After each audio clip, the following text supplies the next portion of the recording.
এই আইডিয়াটা আসছে আমরা ফ্যামিলি সহ ঘুরতে যেতাম।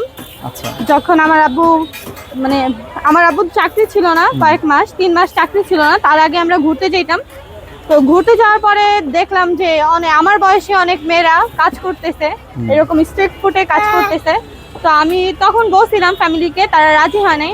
তারপরে আমার আব্বু 3 মাস বেকার বসেছিল ঘরে, তার কোনো কাজ ছিল না। তো তখন আব্বুরে বললাম যে চলো আমরা একটা কিছু করি, যেহেতু মেয়ে আর আমার কোনো ভাই নেই, আমার আপন কোনো ভাই নেই। আচ্ছা, তো ওনারা বলার পরে উনি রাজি হয় নাই, আমার আব্বু রাজি হয় নাই, আম্মু রাজি হয় নাই, দুজনে একজনও রাজি হয় নাই।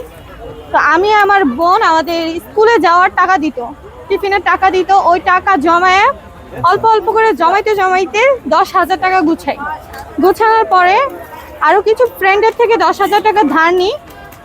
নেওয়ার পরে 20,000 টাকা গুছিয়ে তারপর 3টা কড়াই, একটা হচ্ছে তাওয়া আর কিছু টেবিল চেয়ার এগুলো কিনে, একটা 2টা চুলা কিনে তারপর বিজনেসটা শুরু করি। আমার বিজনেসের পাশে প্রথমে আমার ফ্যামিলি ছিল না, সাপোর্ট করেনি। আমার ফ্রেন্ডরা আর আমি, আমার বোন, আমরা দুইজনে মিলে শুরু করছিলাম। পরে যখন আলহামদুলিল্লাহ সাড়া পেতে শুরু করি, তখন আমাদের ফ্যামিলি আমাদের পাশে এসে দাঁড়ায়।